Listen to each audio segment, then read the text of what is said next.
25 তারিখে বাংলাদেশের জার্সিতে অভিষেক হতে চলেছে ইংল্যান্ড প্রবাসী হামজা দেওয়ান চৌধুরীর। দলের সঙ্গে 20 তারিখে ইতিমধ্যেই শিলং পৌঁছেছেন তিনি। তবে ম্যাচটি দেখার কথা ছিল তার পরিবারের সদস্যদের সঙ্গে নিয়ে।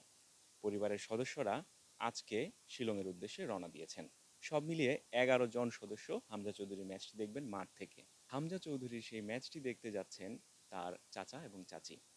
আমরা জানার চেষ্টা করব ভাতিজার সেই ম্যাচটি দেখতে তাদের অনুভূতিটা কি। আচ্ছা, আমি দেওয়ান মুরাদ, হামজার ছোট চাচা। আলহামদুলিল্লাহ, অনেক ভালো লাগতেছে। আমরা ফার্স্ট টাইম ইন্ডিয়াতে যাচ্ছি, তো এটা খুবই আসলে গর্বের। আমার ভাতিজার খেলা দেখবো, বাংলাদেশের খেলা দেখবো, কখনো যাইনি ইন্ডিয়াতে। এই সুবাদে যাচ্ছে, যাওয়া হচ্ছে একেবারে সবার, তো অনেক আশাবাদী। যমুনা ইলেকট্রনিক্স ঈদে ডাবল খুশি অফার সিজন 3, যে কোনো পণ্য কিনলেই পাচ্ছেন নিশ্চিত ঈদ উপহার।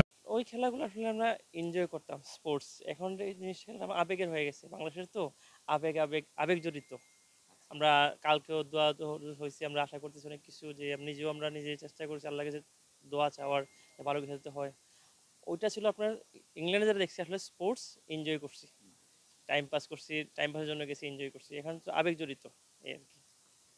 শুন কথা হচ্ছিল যে আপনি ইতালিতে সেট হয়েছেন, তো সেই ম্যাচটি দেখতেই কি ইতালি থেকে দেশে আসা, নাকি অলরেডি এসেছিলেন, সুযোগে মিলে গেছে এই কারণে দেখছেন? না, আমরা প্রতি বছরই দেশে আসি। বাড়িতে আসা হয় প্রতি বছর। আর হামজা আসবে এই সুবাদে আমার টিকিট পিছাই আমি থেকে গেছি আর কি।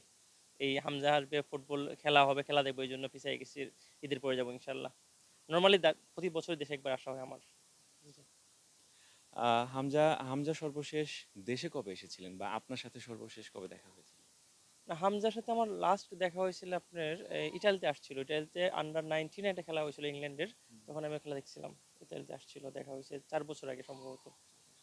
আর দেশে সম্ভবত 11 বছর আগে আসছিল। তখন কি যত দেখা হয়েছিল আপনার সাথে? আমি যখন লন্ডন ইংল্যান্ড ছিলাম তখন। আপনি তখন ইংল্যান্ড ইংল্যান্ডে ছিলাম, ছিলেন। হ্যাঁ। ভাইয়া নিয়ে আসছিল, আমি আসি নাই তখন। আচ্ছা, আপনার কয় ভাই বোন? আমরা আসলে 3 ভাই 6 বোন। আচ্ছা, অর্থাৎ হামজার হচ্ছে 3 চাচা, জি, জি, 6 ফুপি। জি, জি, জি।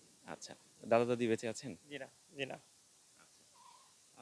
এই যে দেশে আসছে, ও হবিগঞ্জে আসছে, আসার পরে হামজার সাথে আপনার নিশ্চয়ই কথা হয়েছে। তখন পরিবারের যে বিষয়গুলো থাকে, অনেক ধরনের, অনেকদিন পর দেখা, হুম, পরিবারের ফুপুরা চাচারা নিশ্চয়ই সবাই এসেছে, হুম, একটা মিলন মেলায় পরিণত হয়েছে। জি, জি। সেই বিষয়গুলো কেমন লেগেছিল? না, আমরা আসলে ওই যখন যখন 12টা 1টার দিকে সবাই চলে গেল, সাংবাদিকরা বা হামজার যারা দেখতে আসে সবাই চলে গেল, তো সবাই মিলে আমরা আগের মতো বসে গল্প করছি। আগের মানে স্মৃতিচারণ করছি, আগের ছোটবেলায় কি করতাম বা না করতাম, সব কথাবার্তা হচ্ছে। সবাই সবাই যেমন আমরা আমরা লিভিং রুমে সবাই বসে, নিচে ফ্লোরে সবাই যা জায়গায় বসে আমরা গল্প করছি আর কি। সেই এক পর্যন্ত গল্প করছি। আগে আমাদের হামজা দেশে আসলে আমরা কি করতাম না করতাম, বা পরেও কি করছি না করছি, সব আর কি। হামজা দেশে আসলে বিশেষ করে কি ধরনের খাবার দাবার, বা কি করতেন, কি যে যে জিনিসটা সবচেয়ে বেশি স্মৃতিচারিত হয় বা আবেগ জড়িত যে জিনিসগুলোর সাথে? না, হামজা যখন আগে আসতো, যখন আমি দেশে ছিলাম ছোটবেলায় যখন আসতো, হামজার খাবার টাবার কোনো কি না, ও আমাদের মতো ভাত মাছ খায়, সব কিছু খায়, এখনো খায়। জাল টাল সমস্যা হয় না ওর। আর খেলাধুলা করতো প্রচুর। আর টাইম পাস বলতে আমার সাথে মসজিদে যেত, নামাজ পড়তে যেত। আমি যখন যেতাম বাইরে বাইরে যেত। আমাদের বাড়িতে প্রচুর গরু ছিল আমার আব্বা থাকতে, অনেক আগে। গরু ছাগল থাকতো, ওগুলো দেখতো, খেলতো, ওগুলো পছন্দ করতো। বিড়াল ছিল, কুকুর ছিল। ওই এই এরকমই টাইম পাস, এরকমই হয়তো আসলে ছোটবেলায় ওর। ঠিক আছে ভাইয়া, থ্যাংক ইউ।